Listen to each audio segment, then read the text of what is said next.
Malam itu tak ada tanda-tanda bahaya. Langit gelap tanpa hujan, laut tenang tidak berkabut, dan KMP Tunu baru saja berangkat meninggalkan pelabuhan Ketapang. Di dalamnya, penumpang duduk dengan tenang. Ada yang berbincang, ada yang tidur, dan sebagian lagi ada yang melihat hamparan laut gelap melalui jendela kapal. Tapi, hanya selang 30 menit, suasana kapal langsung berubah. Ketegangan yang mencekam terasa di setiap sudut kapal. Kapal mulai miring, tanda bahaya sudah muncul. Para awak kapal sibuk memberikan arahan agar penumpang tetap selamat tanpa harus ada korban. Segala upaya sudah dikerahkan untuk minta bantuan. Tapi nahas, tidak berselang lama kapal sudah tenggelam di telan lautan. Apa yang sebenarnya terjadi? Kenapa kapal sebesar ini bisa tenggelam dengan cepat? Langsung saja kita breakdown seperti apa fakta di balik tragedi memilukan ini.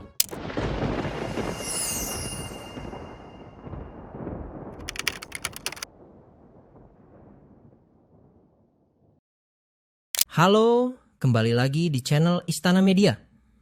Di video kali ini kita akan bahas sebuah insiden yang bikin satu negara berduka.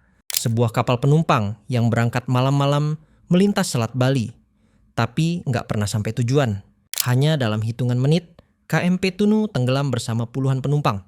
Beberapa berhasil menyelamatkan diri, tapi tak sedikit yang hilang dan kehilangan nyawa. Seperti apa fakta selanjutnya? Nggak lama-lama, mari kita breakdown sekarang. Jadwal perjalanan malam dari Pelabuhan Ketapang menuju Pelabuhan Gilimanuk pada 2 Juli 2025 awalnya berlangsung normal. KMP Tunu mengangkut 53 penumpang, 12 kru, dan 22 kendaraan.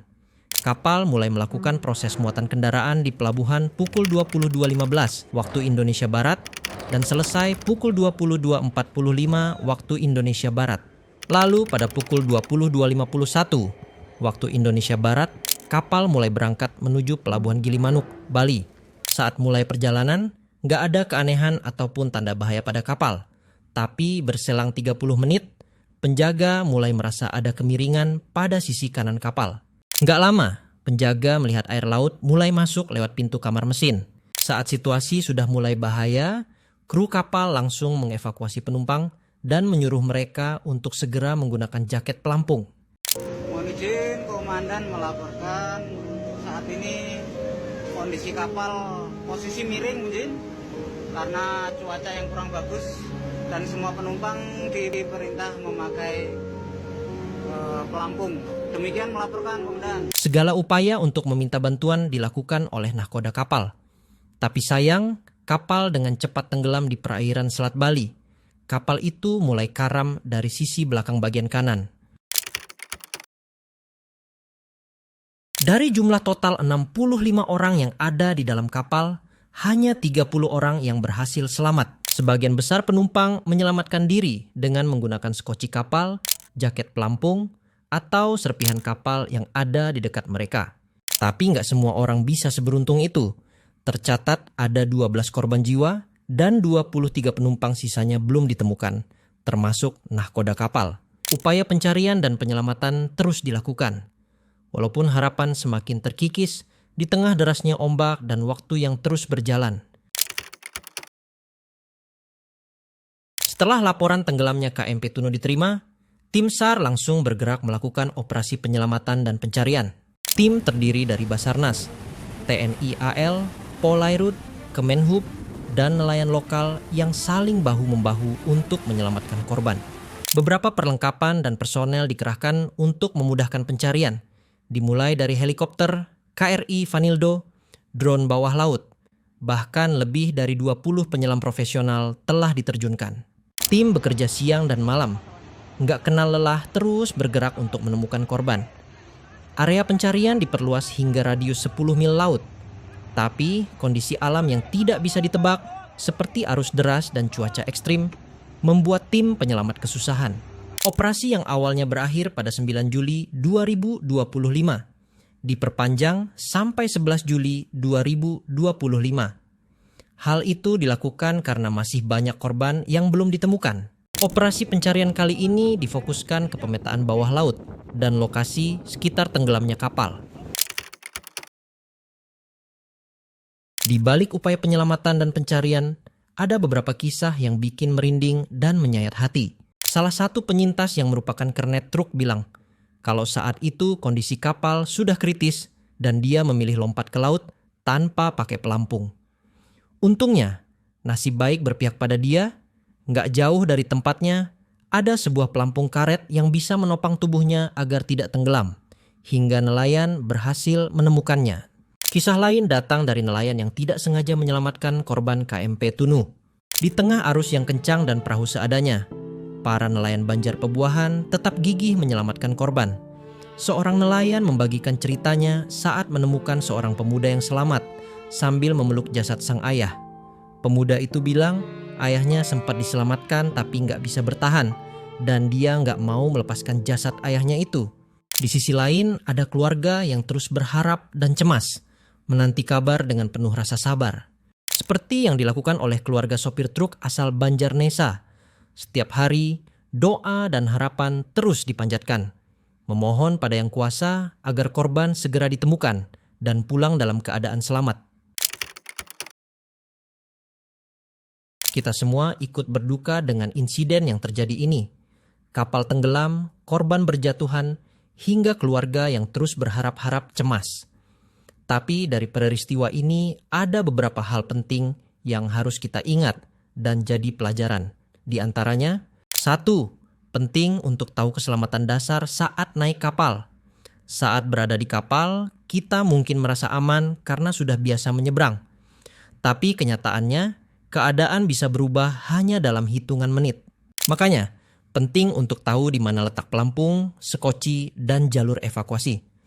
Pastikan juga kita tahu cara mengenakannya. Pengetahuan dasar kayak gini bisa sangat membantu saat terjadi keadaan darurat. 2. Perhatikan arahan dari kru kapal. Seringkali waktu sebelum berangkat, arahan keselamatan dari kru kapal terdengar membosankan. Padahal informasi itu bisa jadi kunci untuk menyelamatkan diri. Saat situasi darurat terjadi, kita akan lebih siap karena sebelumnya sudah tahu hal apa yang harus dilakukan. 3. Saling jaga dan peduli sesama penumpang. Saat di dalam kapal, semua penumpang sebenarnya sedang berbagi nasib. Karena itu, penting untuk saling menjaga dan bantu sama lain kalau ada situasi darurat. Kadang bantuan kecil, kayak bantu pasang pelampung atau bantu tenangkan penumpang yang panik, bisa berdampak sangat besar. Perjalanan jadi lebih aman kalau kita sama-sama peduli. 4. Salah satu kunci selamat adalah tetap tenang. Panik itu wajar, terlebih kalau situasinya mendesak. Tapi kalau kita tetap tenang, pikiran akan lebih jernih dan kita akan bertindak lebih cepat. Saat kondisi darurat, sikap tenang bisa sangat membantu selamatkan diri dan orang lain. Latih diri sendiri agar bisa fokus dalam segala situasi. 5. Jangan lupa untuk terus berdoa dan berharap. Di tengah musibah, harapan adalah hal yang paling banyak dipegang oleh keluarga korban. Mereka tetap menunggu dan percaya sambil memanjatkan doa yang terbaik. Kita bisa belajar dari mereka bahwa dalam keadaan sesulit apapun, harapan dan doa bisa jadi kekuatan yang besar. Nggak ada salahnya untuk selalu mendoakan keselamatan sebelum dan sesudah perjalanan. Dan pelajaran terpenting dari insiden ini adalah keselamatan nggak boleh dianggap remeh. Hal-hal kecil seperti tahu letak pelampung, dengerin arahan kru, dan siap hadapi situasi darurat bisa jadi kunci selamatkan diri. Karena saat keadaan berubah begitu cepat, kesiapan sekecil apapun bisa jadi penentu. Setiap perjalanan selalu punya harapan untuk sampai tujuan dengan selamat. Tapi saat kenyataan berkata lain, kita diingatkan bahwa keselamatan bukan hal yang bisa diabaikan. Dari peristiwa ini, kita menyadari bahwa keselamatan bukan sekadar formalitas. Bukan cuma soal pelampung atau sekoci yang tersedia, tapi juga soal kesadaran, kesiapan, dan saling jaga. Karena kadang yang bisa menyelamatkan bukan alat canggih, tapi sikap tenang, sigap, dan saling bantu saat situasi genting. Kita mungkin nggak bisa ngubah yang sudah terjadi, tapi kita bisa belajar dari peristiwa ini, agar tidak ada lagi keluarga yang harus cemas menunggu kabar nggak pasti, supaya setiap perjalanan, sedekat dan sekecil apapun, tetap dilakukan dengan penuh tanggung jawab. Bagaimana tanggapan kamu? Apa kamu punya pengalaman serupa saat naik kapal? Coba ceritain di kolom komentar ya. Siapa tahu bisa bantu orang lain agar lebih siap. Jangan lupa juga untuk like dan subscribe, serta pastikan untuk aktifkan loncengnya agar kamu nggak ketinggalan konten breakdown lainnya. Sampai jumpa!